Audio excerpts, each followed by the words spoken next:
मैं हिंदू मुस्लिम की बात नहीं कर रहा हूँ। हिंदू अगर अगर ईमानदारी से कहें हम कि आदमी को एक जैसी सोच रखना चाहिए, ईमानदारी सबके बारे में सोचना चाहिए, विकास के बारे में सोचना चाहिए कि हमारे नवाबगंज के लोगों का विकास कैसे होगा। अगर ये मंशा नहीं थी तो आपने यही 2 गांव क्यों शामिल किए, भौरनगला, देशनगर और याकूबपुर? ये अपने आप में बहुत बड़ा सवाल है। A1 न्यूज़ इंडिया, हर खबर सच्चाई के साथ। राज जी, जानना चाहेंगे, आप कांग्रेसी नेता हैं, नगर पालिका परिषद में जो है परिसीमन हुआ है और हाल ही में 2 गांवों को जो जोड़ा गया है, याकूबपुर और भौरनगला को, किस नजरिए से देखते हैं? परमेश भाई, ऐसा है, जहां तक परिसीमन की बात है, अगर कभी भी प्रदेश में कभी सरकारें टाइम पे जो परिसीमन की प्रक्रिया चलाती हैं, सरकार का उसके पीछे उद्देश्य होता है कि गाँव को जो शहरी योजनाएं हैं उनमें शामिल किया जाए, और होता है जो गांव शहरी क्षेत्र में आ जाते हैं उनका विकास होता है, इसमें कोई संदेह नहीं है। लेकिन नवाबगंज के ये जो 2 गांव, बल्कि इसमें 3 गांव हैं, इसमें 2 ग्राम पंचायतों के, याकूबपुर, भौरनगला और देशनगर।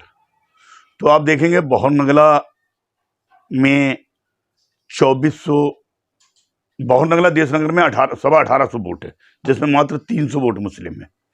और ऐसी याकूबपुर में आप देखेंगे 2400 वोट है, जिसमें 150-200 वोट बा मुश्किल मुस्लिम है। तो इन 2 गांवों को ही क्यों शामिल कराया गया, ये अपने आप में बहुत बड़ा सवाल है।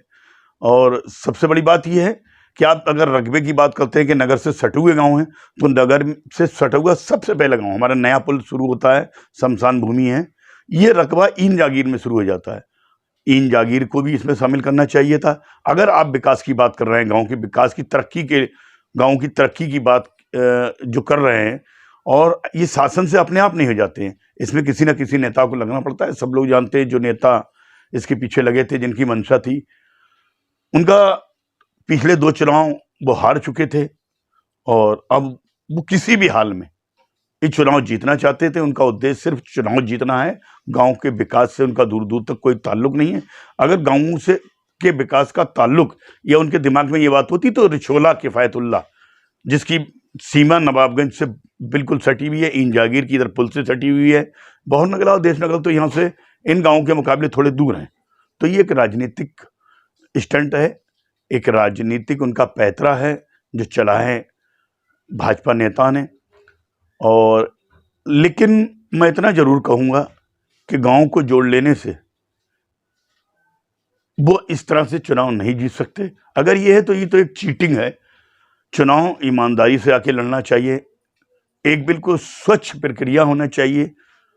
अब हम पिछले अपने क्या कहें भाजपा नेताओं को, आपने देखा है परवेज भाई बहुत पहले से पत्रकारिता में है, नवाबगंज के जो बूथ बने हुए हैं, मुस्लिम बूथ, सारे मुस्लिम समुदाय के लोगों को, नवाबगंज कुछ इस ढंग से बटा हुआ है, आप देखते हैं कि मुस्लिम आबादी अलग है, हिंदू आबादी अलग है, कुछ जगहों पे थोड़ी थोड़ी मिश्रित आबादी है। तो मुस्लिम बूथ, इस्लामिया स्कूल में एक बूथ हुआ करता था, राठौर साहब जो है यहाँ भाजपा नेता, उन्होंने अपने भाई के एक हैं जो राकेश राठौर, उनका स्कूल है स्टैंडर्ड मॉडल, उसमें बूथ बना दिया। आप देखेंगे उन्हीं के पास में JPN कॉलेज है, उसमें बूथ बना दिए। 4-5 बूथ जो मुस्लिम पूरे पूरे प्योर बाट मुस्लिम है, उन्हें वहां वोट डालना जाना पड़ता है। पहले जामा मस्जिद में बूथ थे, इन्होंने जामा मस्जिद खत्म करा दिए, हाजी जमील स्कूल में थे। तो ये इस ढंग की चालें चलते रहते हैं, लेकिन आपने देखा उससे कुछ नहीं हुआ, ये जीत नहीं सके, क्योंकि इन्होंने जो बूथ बनाए थे उसके पीछे ईमानदारी की मंशा नहीं थी। अब मैं आपसे ही पूछता हूं, मैं हिंदू मुस्लिम की बात नहीं कर रहा हूं, हिंदू अगर ईमानदारी से कहें हम कि आदमी को एक जैसी सोच रखना चाहिए, ईमानदारी सबके बारे में सोचना चाहिए, विकास के बारे में सोचना चाहिए कि हमारे नवाबगंज के लोगों का विकास कैसे होगा। अगर ये मंशा नहीं थी तो आपने यही 2 गांव क्यों शामिल किए, भौरनगला, देशनगर और याकूबपुर? ये अपने आप में बहुत बड़ा सवाल है। और मैं ये जरूर कहूँगा, एक प्रक्रिया होती है, एक लंबी प्रक्रिया होती है इसमें, जो शायद शासन को इसमें उसको अपनाना चाहिए था, वो नहीं अपनाए गए। हम, ये अलग बात है कि हम उसमें विधिक राय, अभी हम, क्योंकि अजमेर शरीफ से आज ही हम आए हैं 4-5 दिन के सफ़र से, हिंदुस्तान के बादशाह की यहाँ हाजिरी देने गए थे, वहाँ से वापस आना हुआ, और बाकी सोशल मीडिया पर जिस ढंग से वायरल हुआ तो ये बड़ा अजीब सा लगा कि इस आपको इसमें जो है चुनाव परिणामों पर जो है, जी चुनाव परिणामों पे बिल्कुल फर्क पड़ेगा। अगर देखें पिछले 2 चुनाव में ये हारे हैं और अब इन्होंने ये गांव शामिल किए हैं।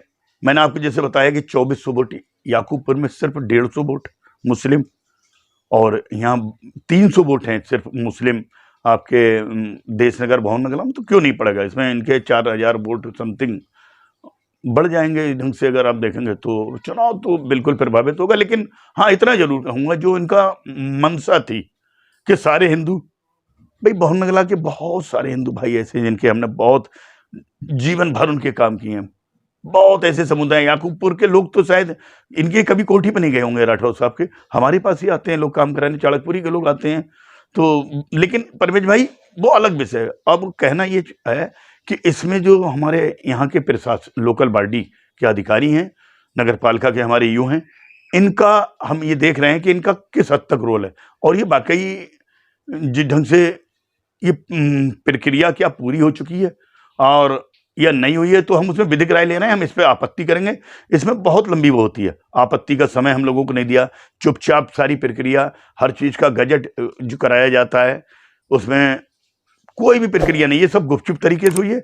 और अगर इसमें अधिकारियों का रोल खराब हुआ है तो हम उनके खिलाफ भी कोर्ट जाएंगे, निसंदेह बिल्कुल कोर्ट जाएंगे कि उन्होंने अपने पद का दुरुपयोग किया है। A1 न्यूज़ इंडिया, हर खबर सच्चाई के साथ।